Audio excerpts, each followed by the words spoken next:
Faiza NPM 221135196 dari kelas C. Di sini saya akan mempresentasikan jurnal refleksi mata kuliah Filosofi Pendidikan Indonesia. Berikut adalah jurnalnya.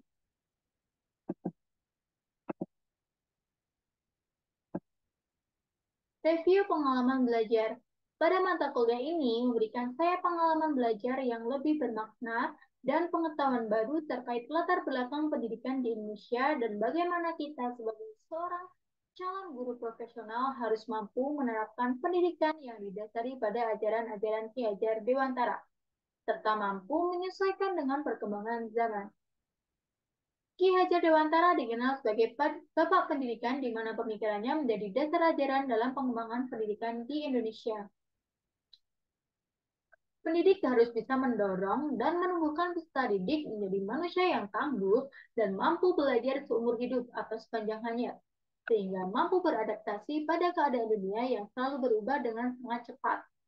Pembaruan ini dilakukan dengan tetap berpedoman pada Pancasila sebagai landasan dan tetap memperhatikan identitas manusia Indonesia dalam pendidikan. Pada mata kuliah ini terdapat 5 topik. Topik pertama, tentang perjalanan pendidikan Indonesia. Topik 2, dasar-dasar pendidikan Ki Hajar Dewantara. Topik 3, identitas manusia Indonesia. Topik 4, Pancasila sebagai fondasi pendidikan Indonesia. Dan topik 5, telaah praktik baik pendidikan yang memerdekakan. Pada mata kuliah FPI ini, pengalaman belajar yang akan saya tuliskan berfokus pada topik 2 dan topik 5. Di mana dalam topik 2 memberikan gambaran bahwa pendidikan dan pengajaran tidak dapat dipisahkan. Hal terpenting yang harus dilakukan oleh seorang guru adalah menghormati, memperlakukan anak sesuai kodrat, melayani mereka seluruh hati, memberikan teladan, membangun semangat, dan memberikan dorongan bagi tumbuh kembang peserta didik. Ki Hajar Dewantara dengan dasar-dasar pemikirannya memiliki tujuan memberikan kebebasan kepada peserta didik untuk mengembangkan ide, berpikir kreatif, mengembangkan bakat atau minat sesuai kodratnya dengan arahan guru. Di mana hal ini berhubungan dalam topik 5 tentang pengetahuan baru dan gambaran mengenai bentuk pendidikan yang memerdekakan peserta didik pada bagian eksplorasi konsep.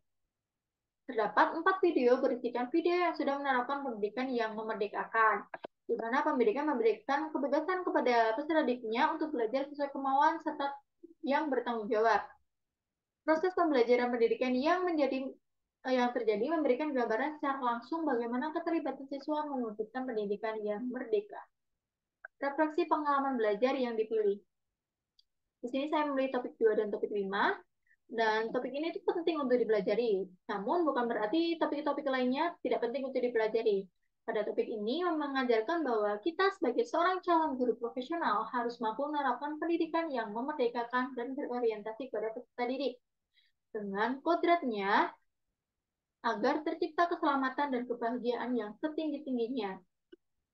Kemudian kita juga sebagai calon guru profesional harus mampu mengikuti zaman namun tetap dengan pilihan-pilihan atau mentransfer. Kemudian kita ketahui bersama bahwa kurikulum yang sedang gencar dilaksanakan adalah kurikulum merdeka, meskipun belum sepenuhnya dilaksanakan di jenjang kelas, hanya diterapkan di kelas 1 dan 4, yang berarti bahwa memerdekakan dan berpihak kepada peserta didik adalah sesuatu hal penting agar tercipta pendidikan yang mampu mengelola sendiri sesuai dengan kondisi daerahnya. Bahwa Indonesia itu memiliki potensi kultural yang dapat dijadikan sebagai sumber belajar dengan cara memberikan kebebasan peserta didik untuk bebas berkreasi, bisa berdiri sendiri, tidak bergantung pada orang lain, mengembangkan atau membangun pengetahuan, bakat dan minat sesuai yang dia mau, namun tetap dengan arahan guru. Dalam topik 5 ini mendiskusikan tentang implementasi Kurma dalam mewujudkan pendidikan yang memerdekakan dan berpihak kepada peserta didik yang mengacu pada topik 2, yaitu tentang pemikiran KHD bahwa pendidikan harus memberikan kesempatan kepada peserta didik dalam mengembangkan potensi mereka secara maksimal tanpa ada batasan. Nah, dalam perkuliahan PBG ini, baik mata kuliah filosofi pendidikan itu dilakukan dengan alur merdeka. Pada topik 2, dimulai dari diri, yaitu menuliskan pertanyaan reflektif sebesar 5 soal, eksplorasi konsep, yaitu terdapat 4 materi, dasar-dasar pendidikan yang menuntun, kodrat alam dan zaman, budi pekerti, sistem ngomong, dan saya menjawab 4 refleksi dan argumen kritis.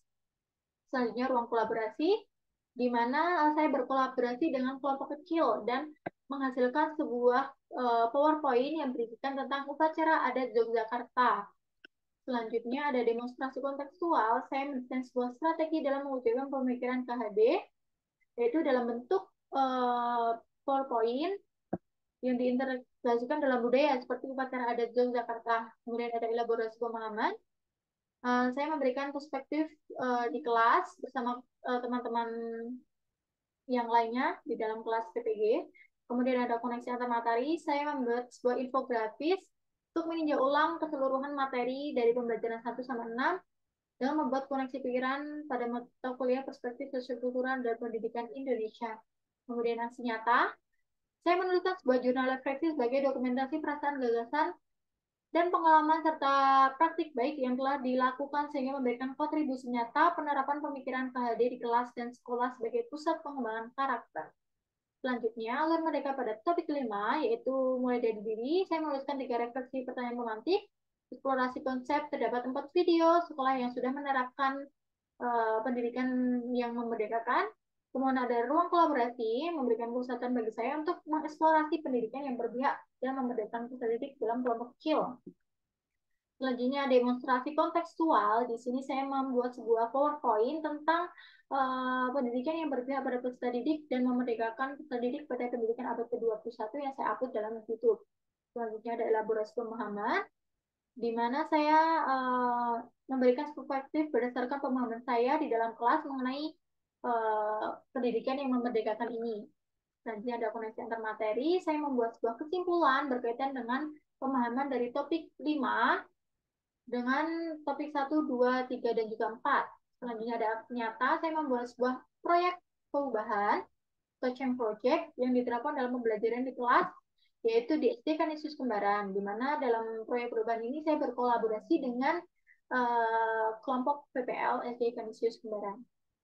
Kemudian, strategi yang diimplementasikan dalam mempelajari topik-topik tersebut dengan memahami materi dalam eksplorasi konsep sebagai pengetahuan baru dan pematangan pengetahuan sebelumnya, kemudian dengan saling berkolaborasi bersama teman itu akan memfasilitasi kita dalam mengungkapkan berbagai ide, kemudian juga sebagai penambahan ide atau strategi apa yang harus dilakukan untuk penerapan di dalam pembelajaran.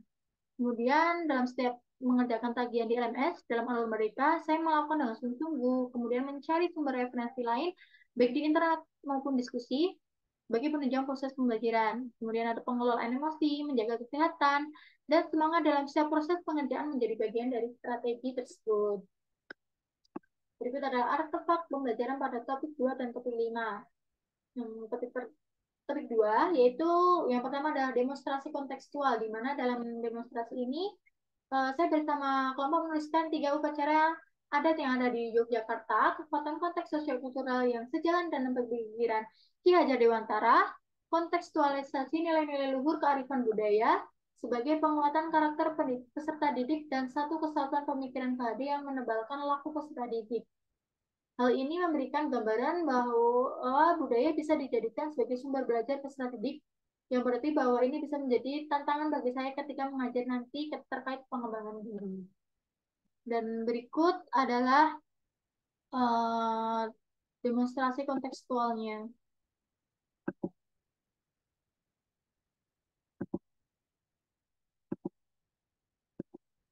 Berikut adalah demonstrasi kontekstual dari topik 2.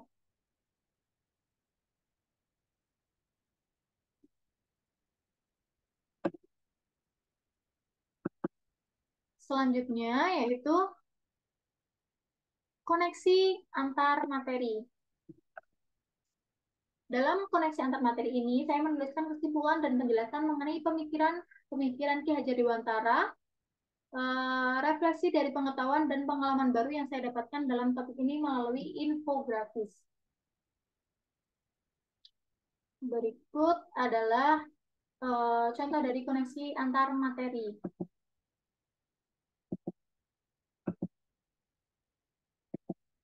Ini adalah bentuk dari infografis koneksi antar materi dari topik 2.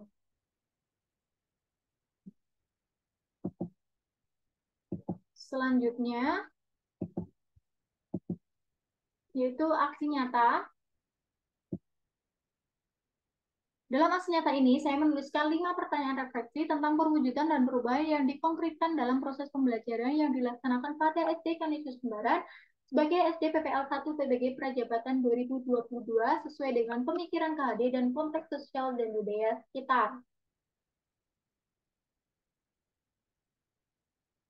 Berikut adalah aksi nyata dari topik 2, di mana dalam aksi nyata yang saya tuliskan, kegiatan pembelajaran dilakukan dalam menerapkan konsep kodrat alam dan kodrat zaman dilakukan dengan langkah kegiatan sebagai berikut. Dan di bawah ini merupakan dokumentasi dari pelaksanaan pembelajaran kodrat zaman dan kodrat alam. Selanjutnya, pada topik 5, demonstrasi kontekstual, saya menuliskan definisi dari pendidikan berpihak pada peserta didik, pendidikan memerdekakan peserta didik, tujuan pendidikan memerdekakan peserta didik, praktik pembelajaran yang dapat diterapkan, dan menganalisis video terkait sekolah yang sudah mengimplementasikan pendidikan yang berpihak pada peserta didik. Dan hal itu bisa menjadi gambaran pengembangan diri yang akan saya lakukan ke depan terkait pembelajaran yang memerdekakan dan berpihak pada peserta didik. Dalam demonstrasi kontekstual ini saya upload dalam YouTube. Selanjutnya ada koneksi antar materi. Dalam koneksi antar materi ini, saya menuliskan kesimpulan dari pesan kunci dengan menguatkan pemahaman dari topik 5 dengan topik 1, 2, 3, 4 tentang pendidikan yang berpihak pada peserta didik dan memerdekakan peserta didik dalam pendidikan abad ke-21. Koneksi antar materi ini diimplementasikan pada SD Kanisius Kembaran mengenai pendidikan keagamaan sebagai implementasi dan penggambaran atas identitas manusia Indonesia yang religius, berketuhanan, dan mengikuti perkembangan zaman. Berikut adalah koneksi antar materi pada topik 5.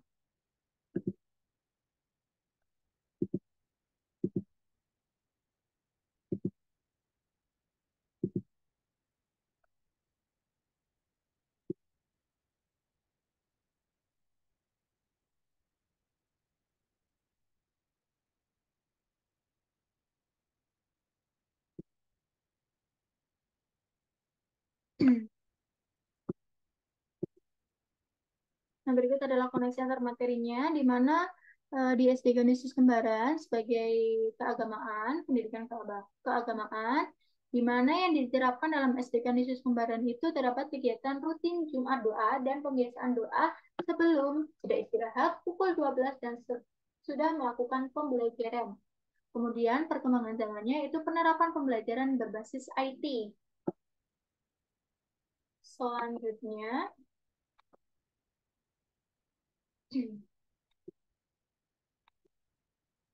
ada aksi nyata. Dalam aksi nyata ini dilakukan bersama dengan kelompok PPL 1 di kelas 3 SD Kanisius Kembaran untuk berkolaborasi menciptakan proyek perubahan pendidikan yang memerdekakan peserta didik. Proyek tersebut adalah media konkret berupa spinner materi bangun data. Berikut adalah aksi nyata yang saya kolaborasikan dengan teman PPL SD Kanisius Kembaran atau PPL 1 PBG Prajabatan.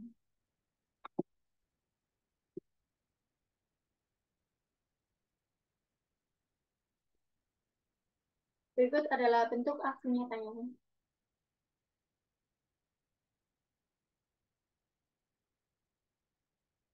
Dari aksi nyata ini, ada strategi pembelajaran yang dilakukan, ada kegiatan pendahuluan, ada kegiatan inti, dan juga ada kegiatan penutup. Selanjutnya terdapat dokumentasi. Berikut adalah gambar dari media spinner, bangun datar, kemudian adalah dokumentasi bersama siswa, dan ini adalah dokumentasi pelaksanaan pembelajaran menggunakan spinner bangun datar.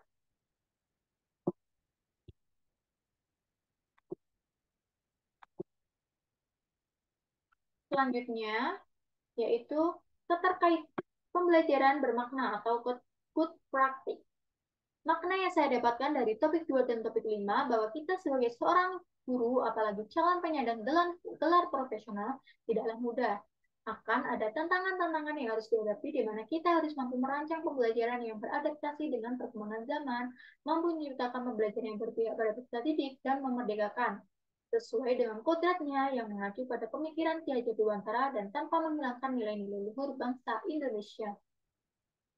Hal ini menjadi tantangan bagi saya dalam perbaikan diri baik secara personal maupun menyerang gelar guru.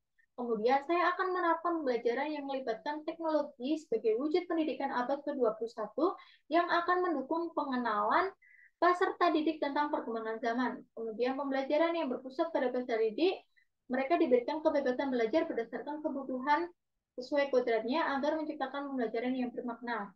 Saya juga akan membangun semangat, memberikan dorongan bagi tumbuh kembang peserta didik ke arah yang lebih baik lagi, sehingga dengan hal ini akan membawa perubahan pada iklim pembelajaran yang aman, nyaman, dan menyenangkan. Baik, terima kasih atas presentasinya. Saya akan mencantumkan link jurnal refleksi mata kuliah filosofi pendidikan ini di dalam deskripsi. Mohon maaf jika banyak kekurangan atau kesalahan. Saya tutup. See you.